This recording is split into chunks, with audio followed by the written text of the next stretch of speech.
Long ago, in a village nestled between rolling hills and whispering forests, there lived a woman named Selina. She was known throughout the community for her kindness, beauty, and remarkable cooking skills. Whenever there was a wedding, harvest celebration, or naming ceremony, people would often say, "If Selina is preparing the feast, then no guest will leave hungry." Her husband, Johari, loved her dearly.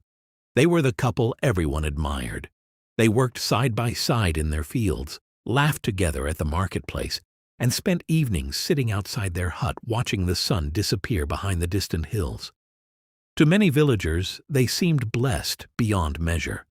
Yet behind the smiles that lit their faces during village celebrations was a sorrow that only the two of them truly understood.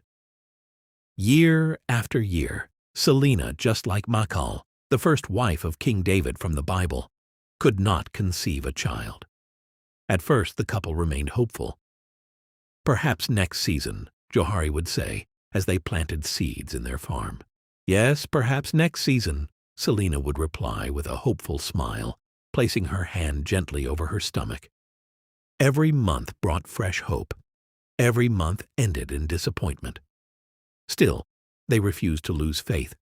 When neighboring women announced pregnancies, Selina celebrated with them. She sang at their ceremonies, carried gifts to their homes, and cradled their newborn babies with genuine joy. Yet each time she returned home, she would sit quietly by the fire, staring into the flames long after Johari had fallen asleep. One night, Johari awoke and found tears silently rolling down her cheeks. "Why are you crying?" he asked softly. Selina forced a smile. "The smoke from the fire is bothering my eyes." But Johari knew it was not the smoke. As seasons passed, concern slowly replaced hope. The couple began searching for answers. They visited a famous herbalist who lived deep inside the forest. Villagers claimed he could cure almost anything. The old man examined Selina carefully before disappearing into the bushes. He returned carrying a bundle of roots so large that Johari thought he was bringing firewood. "Boil these every sunrise for 30 days, the herbalist instructed. The medicine was unbelievably bitter. After drinking the first cup, Johari nearly choked. "Are you certain this is medicine?" he asked. "It tastes like someone boiled an old shoe and mixed it with tree bark." Even Selina laughed. For a brief moment, hope returned. 30 days passed. Nothing happened. Then they visited another healer known for preparing special fertility remedies. This healer mixed herbs, leaves, seeds, and ingredients so mysterious that nobody dared ask what they were. The potion was thick, dark, and frightening. A village goat accidentally tasted a drop and spent the entire afternoon running in circles around a mango tree. "If this doesn't work," Johari joked nervously, "at least we'll become famous." But again, nothing changed. Months became years. The couple traveled farther and farther in search of solutions. They crossed rivers. They climbed hills. They visited neighboring villages. Each healer promised success. Each failure deepened their disappointment. Soon the whispers began. At first they were faint, barely noticeable, like distant thunder beyond the mountains. Then they grew louder. Whenever Selina walked through the marketplace, conversation suddenly stopped. Women exchanged glances. Men lowered their voices. Children repeated things they had overheard from adults. Such a beautiful couple. What a pity they have no children. I wonder who is responsible. Perhaps fate has cursed them. The words followed Selina everywhere. One afternoon she attended a naming ceremony for a newborn child. As she approached the gathering, she overheard two elderly women talking. "It is unfortunate," one whispered. "A home without children is like a tree without fruit." The other nodded. "Who knows how much longer Johari will wait?" Selina froze. The words struck her heart like a spear. She quietly turned around and walked home without attending the ceremony. That evening she locked herself inside her hut. When Johari arrived, he found her sitting alone in darkness. No fire burned. No meal was prepared. No cheerful greeting welcomed him, only silence. For the first time, he saw fear in her eyes. "What if I never become a mother?" she whispered. Johari sat beside her. For several moments neither spoke. Outside, the wind rustled through the trees. A distant owl called from the forest. The night felt unusually heavy. Finally, Johari reached for her hand. "You are enough for me," he said. Selina wanted to believe him. She truly did. But she also knew the traditions of their people. She knew the expectations placed upon families. She knew the questions that followed Johari wherever he went. And somewhere deep inside, a terrifying thought began growing in her heart. What if one day love would no longer be enough? Neither of them spoke those fears aloud, but from that night onward, they sat together beneath a cloud of uncertainty. The suspense lingered over their home like an approaching storm, invisible yet impossible to ignore. Neither Selina nor Johari knew it then, but the choices they would soon make would change the course of their lives forever. One evening, after many sleepless nights, Johari made a difficult decision. The moon hung low over the village, casting long shadows across the dusty pathways. Inside his hut, Selina slept lightly beside the dying fire, unaware of the storm of thoughts raging inside her husband's mind. For hours, Johari had stared at the roof of the hut, listening to the chirping crickets and distant howls from the forest. The words of the villagers echoed endlessly in his head. A family must continue. A man's name should not disappear. Who will inherit his land? Every question felt like a stone being added to the burden he already carried. Before dawn broke, he quietly rose from his sleeping mat and stepped outside. The cool morning breeze brushed against his face as he looked toward the giant baobab tree where the village elders gathered. The time had come. With a heavy heart, Johari made his way to the council. The elders were already seated beneath the ancient tree. Its massive roots stretched across the ground like giant snakes, and its branches seemed old enough to have witnessed the birth of the village itself. The council was known for deciding matters of great importance: land disputes, marriage arrangements, and family conflicts. Johari approached respectfully. "My fathers," he began, bowing his head, "our traditions allow a man in my situation to marry another wife so that his family line may continue. I seek your blessing." The elders exchanged thoughtful glances. Silence settled over the gathering. One elder scratched his beard. Another closed his eyes as if consulting wisdom from his ancestors. A third elder's beard was so long that a curious chicken wandered over and began pecking at it, apparently mistaking it for nesting material. The council erupted in laughter. Even Johari managed a small smile. But the matter remained serious. After a lengthy discussion, the eldest among them finally stood. "Johari," he said, "you have been patient. You have honored your marriage and fulfilled your responsibilities. According to our customs, your request is reasonable." The other elders nodded. "You have our blessing." Johari thanked them and slowly made his way home. Yet despite receiving the answer he had sought, his heart felt strangely heavy. News traveled through the village faster than wildfire through dry grass. By sunset, everyone knew. The marketplace buzzed with excitement. Women gathered near water wells discussing the news. Men debated whether Johari had made the right decision. Some praised him, others criticized him. A few simply enjoyed the drama. Not long afterward, Johari married a young woman named Mira. She was graceful, hard-working, and much younger than Selina. On the day she arrived, villagers lined the pathways to catch a glimpse of the new bride. The atmosphere was electric. "Johari is lucky," some men whispered. "No," replied others. "He is brave." Several older women exchanged knowing smiles. One of them quietly remarked, "The real story begins after the wedding." The others laughed. "We'll see." At first, life seemed peaceful. Then, only a few months after the marriage, Whispers of exciting news began spreading through the village. Mira was expecting a child. The news exploded through the community. Johari could hardly contain his joy. For the first time in years, hope burned brightly within him. The elders congratulated him. Neighbors offered gifts. Women visited Mira daily with advice, blessings, and enough stories about childbirth to fill several lifetimes. As the months passed, anticipation grew. The villagers began making predictions. It will definitely be a son. I dreamed of a lion last night. That is a sign. No, I saw an eagle flying above Johari's compound. That means a future leader is coming. Everyone seemed certain. Even Johari secretly imagined teaching a young boy how to farm, herd cattle, and one day lead the family. Then the day finally arrived. The entire village waited anxiously. Hours passed. Women rushed in and out of Mira's hut. The tension was unbearable. Finally, a baby's cry pierced the air. Moments later, the village midwife emerged, smiling. "A healthy baby girl," the crowd cheered.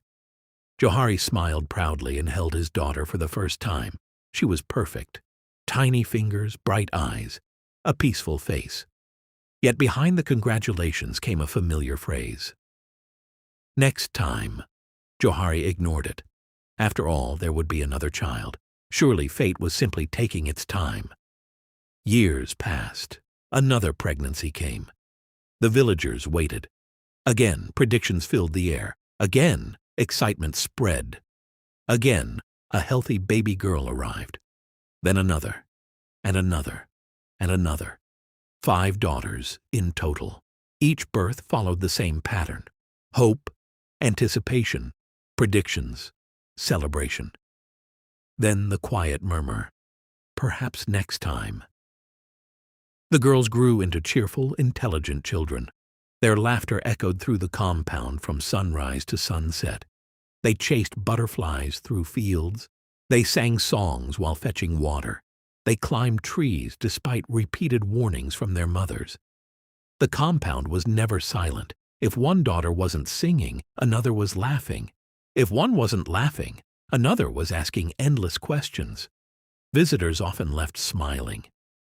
Yet despite the joy they brought, pressure from society slowly tightened around Johari like a rope.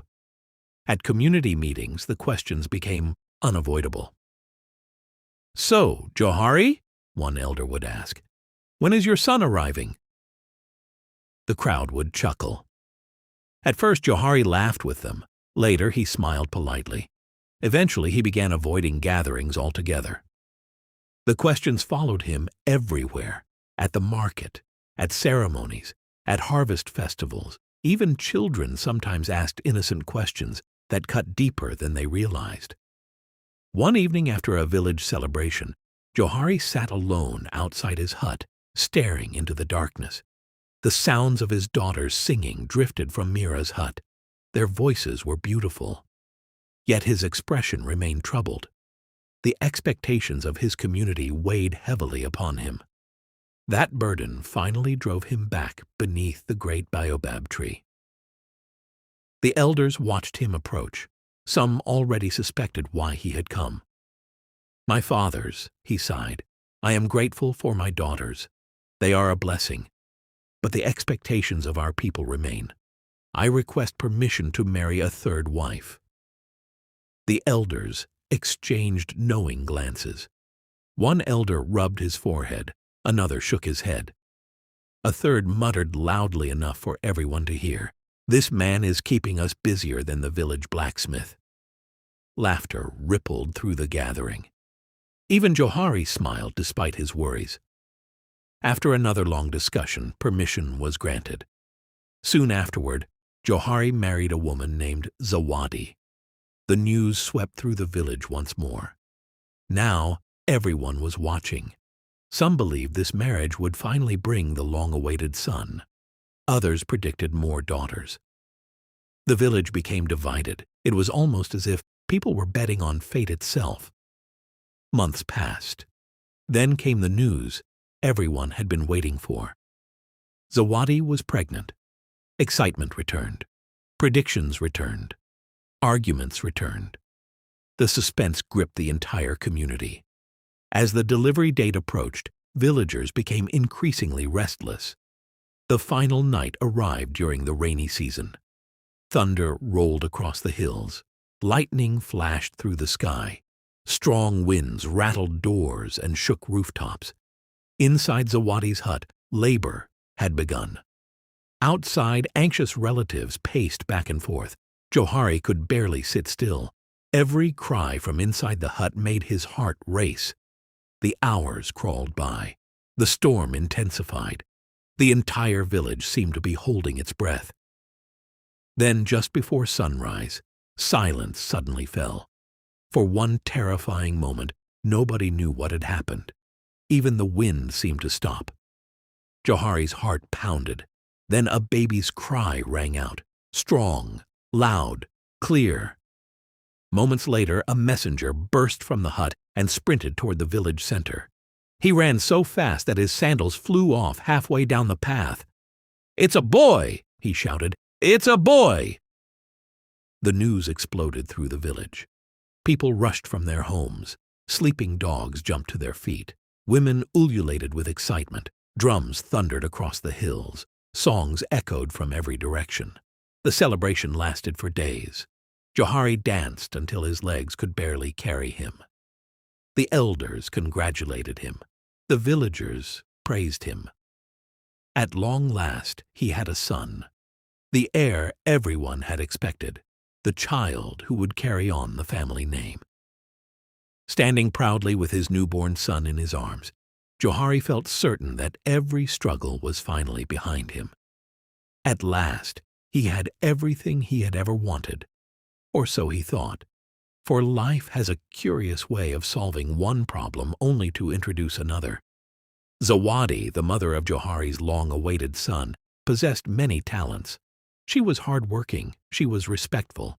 She could weave beautiful baskets, tend a farm with remarkable skill, and could remember family histories better than some of the village elders. Cooking, however, was not one of her talents. In fact, if cooking were a race, Zawadi would somehow manage to start after everyone else had already crossed the finish line. Her porridge could frighten hungry people. Her stew was known throughout the village for its mysterious properties. No one ever knew exactly what flavor to expect. Sometimes it was salty, sometimes it was sour. Sometimes it managed to be both at the same time. One unfortunate visitor claimed he lost his sense of direction for 3 days after tasting it. Another swore that after eating her roasted yams, he started hearing chickens sound like village drummers. The villagers laughed whenever cooking was mentioned. "Zawadi's food isn't bad," they would say. "It simply requires courage." One elder liked to joke, "Her meals are not food, they are adventures." The entire village would burst into laughter. Even Zawadi eventually learned to laugh at herself. Whenever someone complimented her cooking, she would immediately become suspicious. "What do you want from me?" she would ask. Soon, Johari developed a daily routine that became famous throughout the village. When he was hungry, he visited Selina's hut. Her meals remained unmatched. The aroma from her kitchen often drifted through the village, causing people to slow their walking just to inhale deeply. Travelers passing by frequently asked whether a feast was taking place. "No," villagers would reply. "Selina is simply preparing lunch." People joked that even birds changed their migration routes just to smell her cooking. One man claimed that his goat once escaped for 3 days and was later found sleeping outside Selina's hut. Nobody questioned the story. It sounded believable. When Johari desired entertainment, he went to Mira's hut. By now, her 5 daughters had grown into lively young girls whose laughter could brighten even the dullest day. Every evening, their compound transformed into a place of music and joy. The girls sang traditional songs, they danced around the fire, they told stories and acted out funny village events. One daughter could imitate almost anyone. She imitated elders. She imitated traders. She even imitated Johari himself. The first time she copied his serious walking style and stern voice, everyone laughed so hard that Johari nearly fell from his stool. Even Selina wiped tears of laughter from her eyes. The girls became beloved throughout the village. Whenever there was a celebration, people requested their performances. Slowly, something unexpected began happening. The same villagers who had once dismissed the value of daughters now looked forward to seeing Mira's girls at every gathering.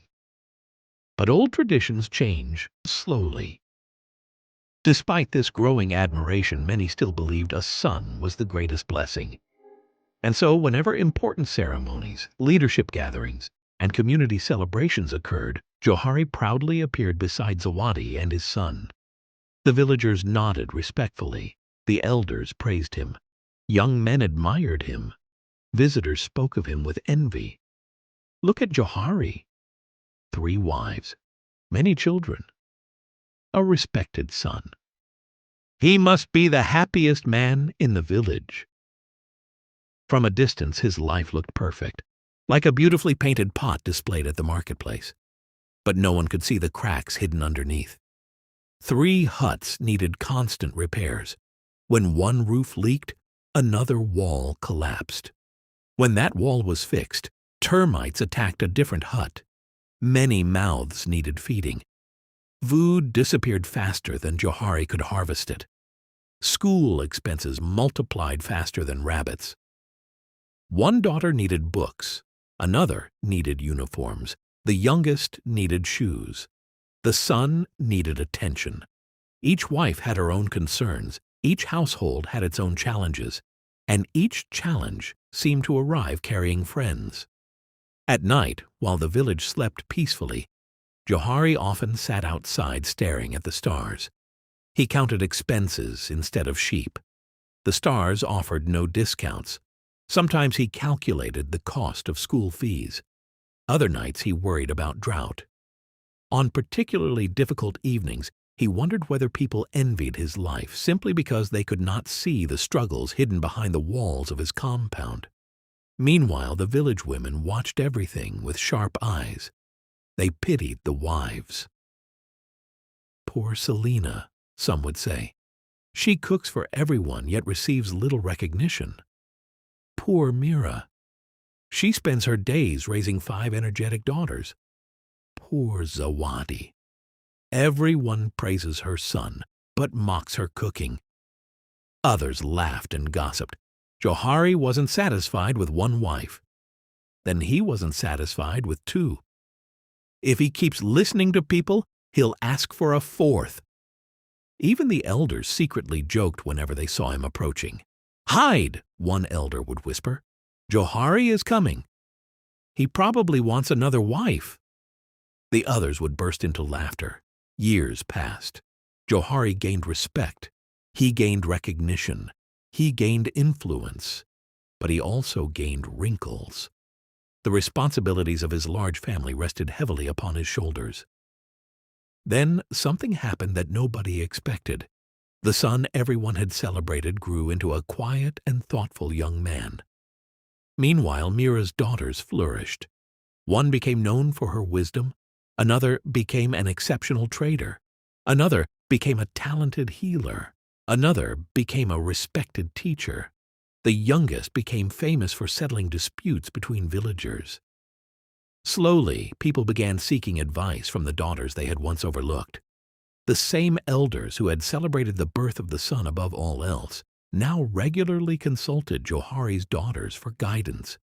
The village began changing, not all at once, but little by little.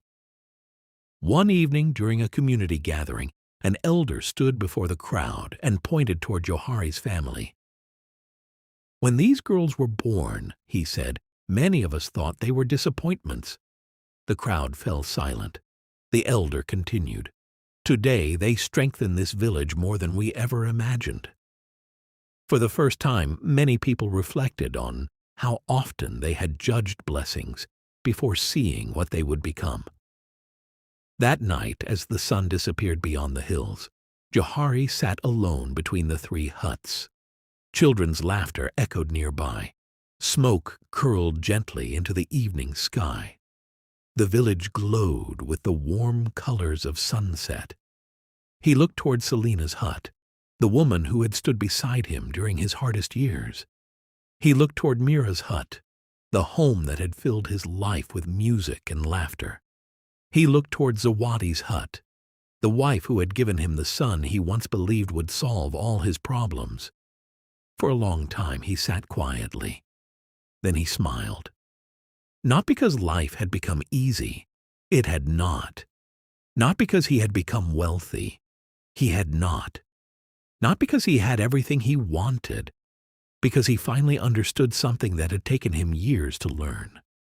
The things people admire are often not the things that bring true happiness.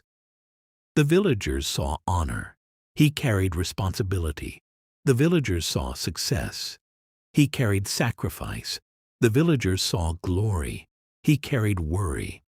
The villagers saw 3 wives, many children, and social status. But they never saw the sleepless nights, the endless sacrifices, and the burdens hidden behind the appearance of success. As darkness settled across the village, Johari watched his family gather around a fire. The daughters were singing. Selina was laughing. Even Zawadi was attempting to cook while everyone nervously watched the pot. For once, nobody cared whether the meal was perfect. They simply enjoyed being together. And at that moment, Johari realized that contentment had never been waiting in a son, a title, or the approval of others. It had been sitting around that fire all along. And so the story of Johari, Selina, Mira, and Zawadi became a lesson passed from generation to generation. A lesson repeated by elders, parents, and storytellers whenever people became too eager to envy the lives of others. Not all that glitters is gold. Life circumstances may force difficult choices, and what appears perfect from the outside often hides struggles known only to those living it. And perhaps the greatest mistake people make is believing that happiness lives somewhere else, in another house, another family, another title, or another achievement, when often it is already present, waiting to be recognized and appreciated. For true wealth is not measured by how impressive a life appears to others, but by the peace one finds within it.